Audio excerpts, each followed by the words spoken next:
As he's on to punt for Oakland.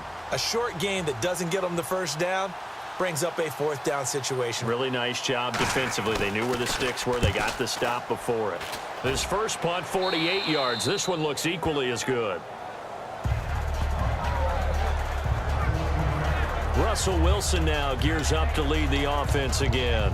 And he's looked pretty good. Does have the 1 interception, but 2 touchdown passes so far. Your analysis? They'll take the offset. When you talk about throwing 2 touchdown passes, no one wants to see an interception thrown, but those things happen in the course of a ball game and over the course of the season. But throwing 2 touchdown passes, that's why. And now this is intercepted. My goodness. Picked off by the safety, Reggie Nelson. And they will take over at the 29-yard line. The Raider offense now making their way toward the huddle. And down on the scoreboard, certainly needing to avoid what happened on the last drive, punting the football. He rifles one that's intercepted. A great read, and it's picked off. And his guys are going to take over at the 34-yard line. The Seahawks offense now, they get ready to come back onto the field. And last time, 1-play interception. So this offense, they should be fresh. That's a good way of putting it. And I can't wait to see what they decide to do with play calling. Because a 1-play drive where you throw an interception, a lot of people think the very next time out, run the football, don't give them a chance. Maybe play action? I think maybe you go play action, show your quarterback, you get a little confidence in him, and let him fling another one. In the slot on the right is Graham. On second down, Rawls. Oh, good hurdle. And down inside the 15, shy of the 10. He goes for 18 there as the drive will continue. How many times do we say in this game that speed kills, and it does it in so many different ways? In this case, you got a back who's quick and shifty, can make moves, make people miss, but also gets to and through a hole before it can close down. That's some of the benefits of that speed, not just outrunning people in the secondary. And that led to a really nice game. Well, the strategy was evident there. Get it to your tight end and make it a one-on-one play with a cornerback. Who's usually going to win that one? The tight end, but not there. Not in this situation. How about the corner defeating that logic and making a really nice tackle? Wilson. And Wilson's going to be intercepted a 3rd time. Picked off by David Amerson. And his guys have got it back at the closing stages of the first half. So that is 3 interceptions now in this first half. And you hate to ask the question, but let's be honest. We're thinking about it. Do you need to go in a different direction next series? Potentially. We know that he's probably not going to be on the Pro Bowl ballot. That's not really his stature. And apparently that's all, Larry. So much for the halftime report. We'll see you in the postgame. We're ready to get to the 3rd quarter.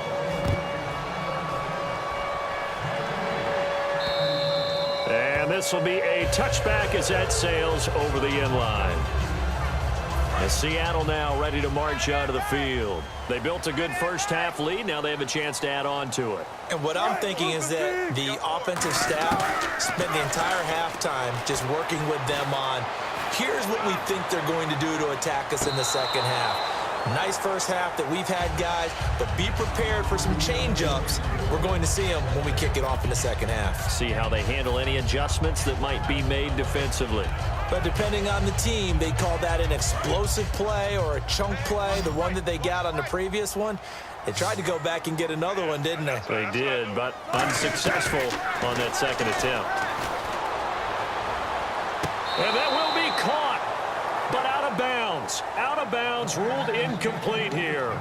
Well, the numbers have been good in the passing game, and certainly a big reason why they have the lead. But now here, 3rd quarter, maybe go to the run game a little more? Yeah, perhaps. I mean, after that incompletion, a little credit to the defense for shutting them down on that play. Maybe you try and run the football a little bit more in this spot. But they have to feel good about how they've been throwing it overall. He hits Baldwin right side. They convert on 3rd with a gain of 22. He's such a good route runner. Shows it there on 3rd down. Very proficient and a good pass. And you know what I've observed over the years in the NFL? The better a route runner you are, the more confidence your guy's going to have in you to go to you in important times because he can trust you being in the right spot, and they connected there and picked up a 1st down. It's a loss of 4 there, bringing up 2nd down. Well, Brandon, so much for halftime adjustments. They still can't get anything going on the ground. It may be time to loosen things up and start flinging it around a little bit.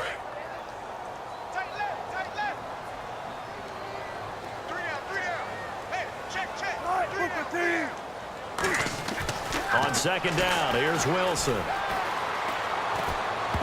And that one almost intercepted. Far too loose with the football here. Nearly a fourth pick. And it's third down.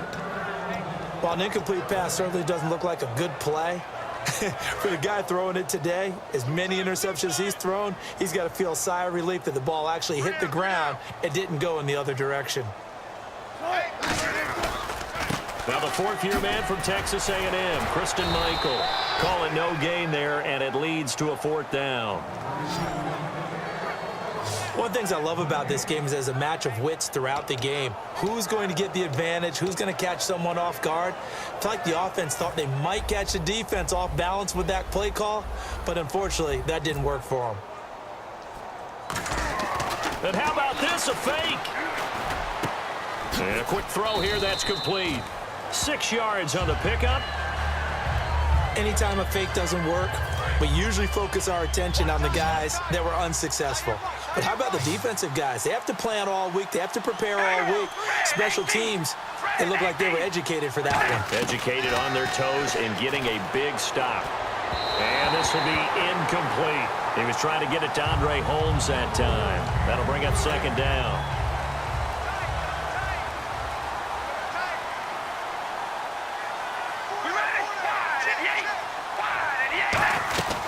They'll run it now out of the gun. And he's brought down.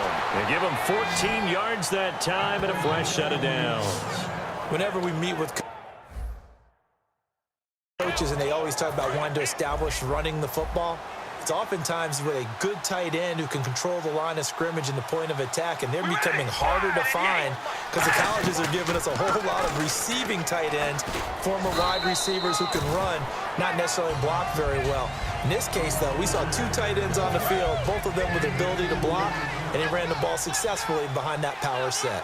Anytime you decide to use your quarterback as a runner, most of the time when you design a play, you're expected to break a little bit bigger than this one, because when you run him on short gains, your risk-reward and him taking hits, I'm not sure that's the payoff they were looking for. And credit the tackle to Cliff Averill.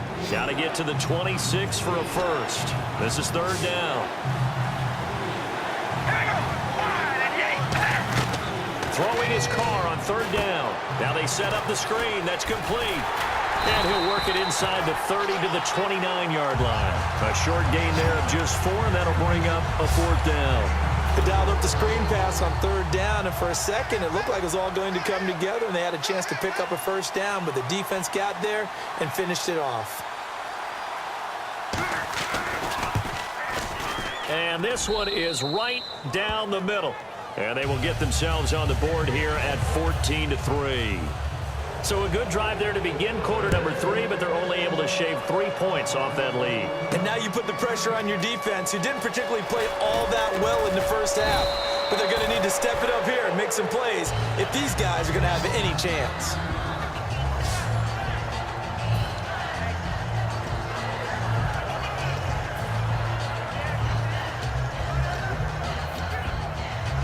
Seattle now ready to march out of the field. And on that last drive, went for it on fourth, turned it over. But good job by their defense, though. They held them to 3, but this offense, they've got to be a little bit better, a little bit more careful here. And sometimes when you see these calls on fourth down, when they decide to go for it, it's not necessarily the coach saying, I believe in my offense. Sometimes the coach saying, I believe in my defense. I can afford to go for it here, because if we don't get it, I don't think we'll give up more than 3. And that's exactly what happened. You think that factored in? I do. I think that he had that in his mind going into the game, that I'm going to be aggressive on offense because I know I've got a defense that can hold up their end. 4 yards on the completion, and it sets up a third down. And there's a completion to the tight end. And look at the size of these players nowadays. At that spot, 6'4", 6'5", and up. A lot of guys used to be basketball players, somehow came back to football. That's really good for the game of football. You get better athleticism, great hand-eye coordination, guys who know how to control their bodies when they run their routes. And fit's the exact right word. Over the middle, there's almost always traffic, so anytime you're a receiver in that area, you're not just focused on catching the football.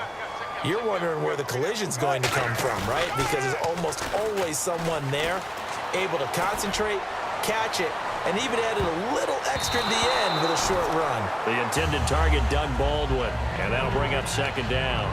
Well, partner, I think the defensive fellas got the memo, and they decided to cover him on that play. Yeah, he's already up over 100 yards in this game. They tried a deep shot, couldn't get it. Yeah, when you've had that much success, finally someone said, let's try and put a stop to it and put people on him. It'll be a pickup of 5, and that leaves him with 5 more. 3rd and 5 now.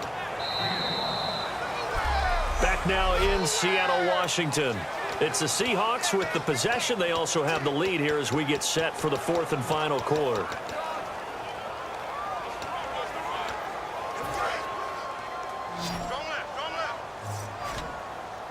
So 3rd and 5, defensively expecting pass. They've got 6 DBs out there. Here's Wilson to throw. Oh, there's that man again. It's complete. Good defense holds him to only a yard, and it'll be 4th down. Whether you're playing West Coast offense or not, one of the maxims of the West Coast offense is you're either throwing a touchdown or a check down. In other words, look for the big shot, but be smart. And I think they did exactly that on that play. They didn't get the first down, but they're taking care of the ball well. Yeah, and being rightly cautious with that lead here in the second half. A gutsy call by Jack Del Rio, but it does not pay off. And the Raiders with the football now in excellent field position. And now Oakland ready to take the field. And tough to win games if you're going field goal, field goal, field goal here. They got field goal last time, and they'll be looking for a touchdown. They're looking for the big chunk now because, as you noted, the field goal way of doing it makes it that much harder and puts more pressure on every possession for you now. Go ahead and get 6 and feel a lot more comfortable about the position they're in. Bigger chunks. We'll see if they can get the score. Good throw, good catch, but I really like the route. The drag and being able to run away from defenders, hard to stick with them for that long. Yeah, better against man than zone, or?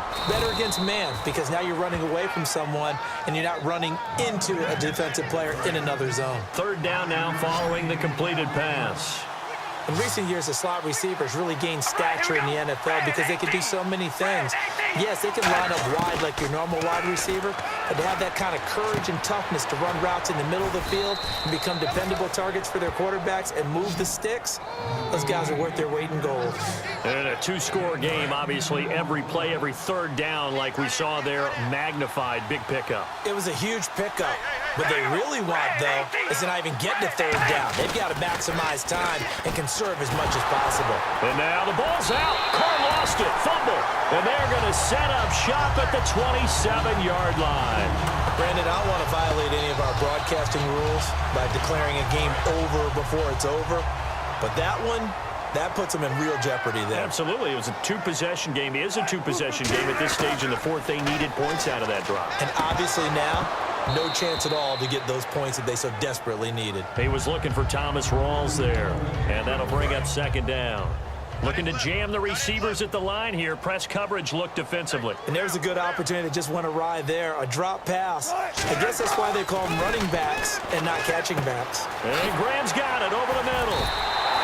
23 yards on the play. He's played a great game. It continues right there, even with this lead. Confident to throw the pass and have the reception made. There's no doubt who the leader of their team is there? There's no doubt who they want to ride all the way to the finish, because strategy would tell you run the football, run the clock down. Instead, they're letting him throw it because they feel that confident in what he's getting done. And an alley to run. And he's brought down. They give him 15 more, and it's another 1st down. And that run was what a lot of people call an explosive run. Gave them good yardage, solid yardage. They feel good about the whole thing, and they did it behind a 2 tight end set.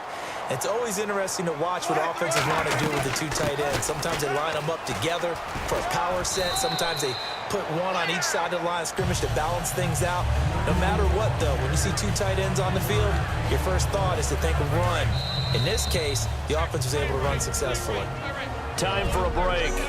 We'll come back to wrap this one up after this. So it's Seahawk football as we march toward a conclusion. And let's see what they've come up with offensively after having time to talk it over. Wilson going to give to Rawls. Stays on his feet. And the cutback. And he will score. Touchdown, Seattle. Thomas Rawls, 31 yards. And the